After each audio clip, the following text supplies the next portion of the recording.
welcome to everybody watching. I'm very pleased to be joined today by Daniel Thomas from Chroma, Daniel will tell us a little bit more about that in a little while. Daniel's the managing director and he's also a music therapist. So welcome, Daniel. Hi, John. Nice to see you. Could you start by just telling us a little bit about, well, when Chroma was established and a little bit about what it is that you do?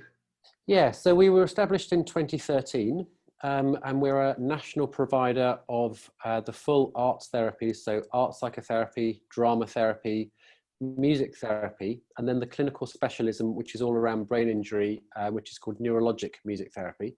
We have a team of about 65 therapists working with social workers, about 45 local authorities, hospitals, private and NHS, and then through case managers and legal teams nationally, obviously on the sort of brain injury side of things.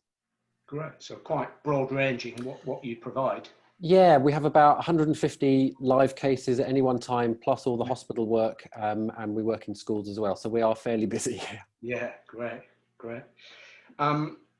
So as a case manager, obviously we are responsible for instructing a multidisciplinary team, and usually we're instructing an occupational therapist, a physio perhaps, speech and language therapist, but maybe less so for arts-based therapists.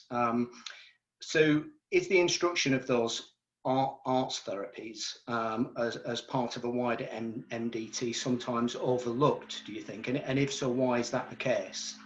I think historically it's been overlooked for a number of reasons. I think you know, physio, OT, speech and language therapy are much bigger professions and therefore are just more well known and have been more sort of established. I think with ourselves and other organisations providing the arts therapies, we do a fair amount of education to case managers, these sort of, you know, video meetings and outreach sort of things.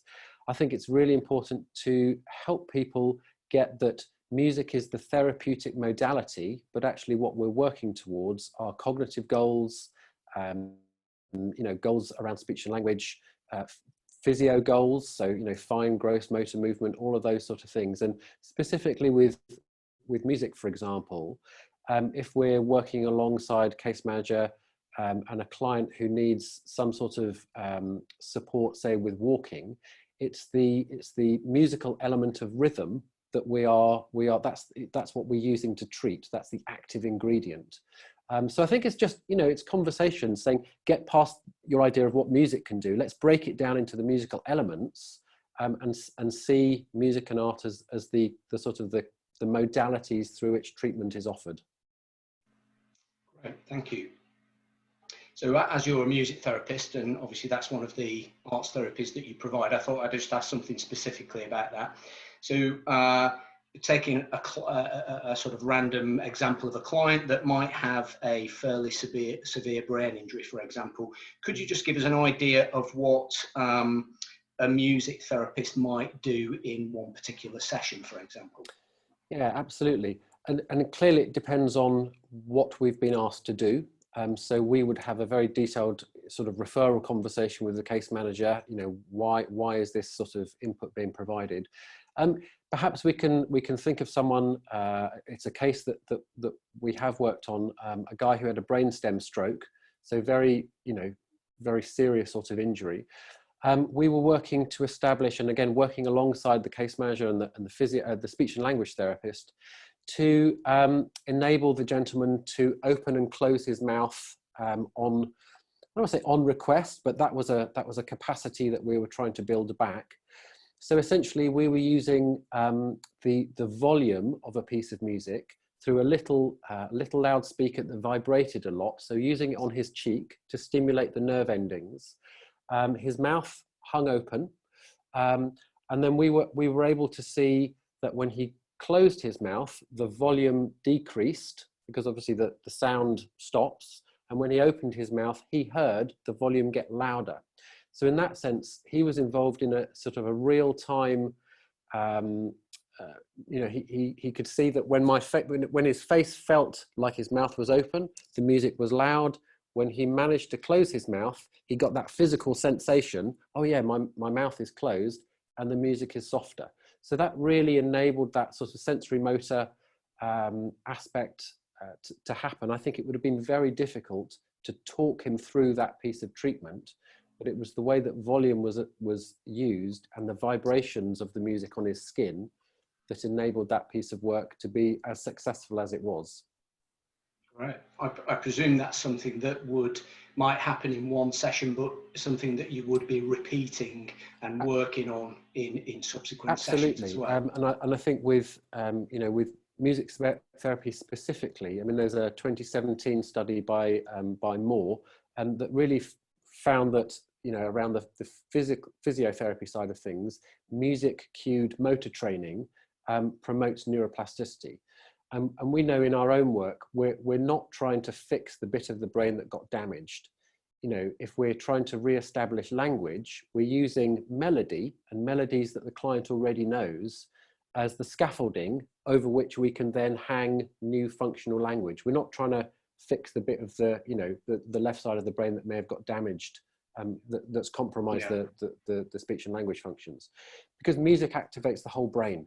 And you know, it is, for most of the clients, it can be a fun and engaging treatment modality, and therefore you get their buy-in. They want to take part.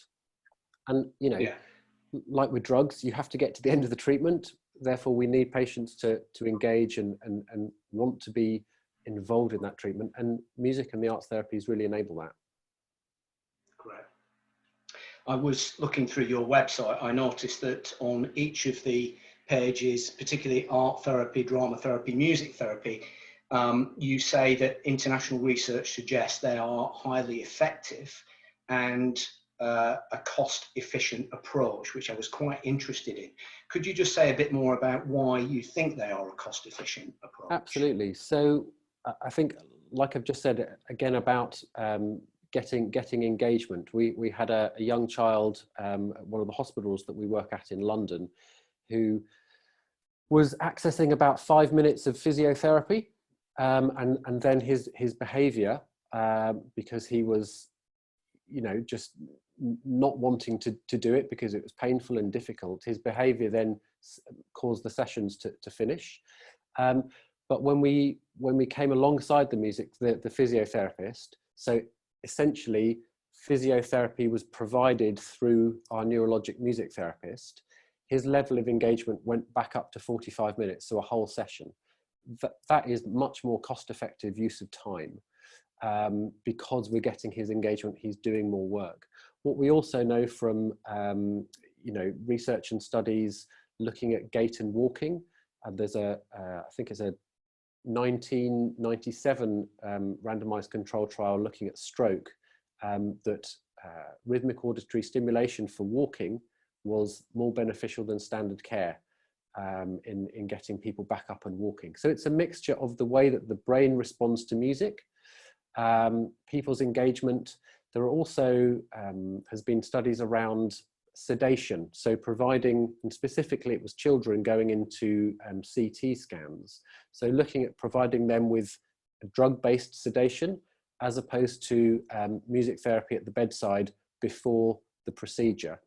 And I mean, it was a bit ridiculous. In 100% of the cases, providing music therapy at the bedside was more effective than sedation for those children going into the CT scans, and actually massively cost effective, because it was, I mean, this is going back 2005.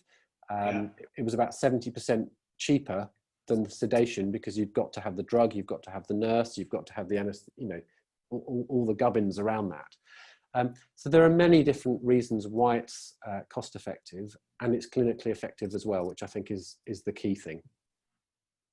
Great, great. Very interesting, all that, Daniel.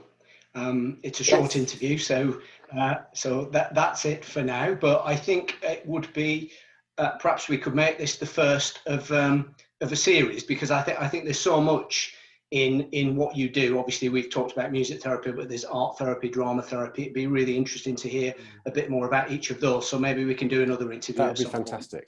Absolutely. Thanks ever so much, John. Well, thanks very much, Gavin. Yeah, cheers.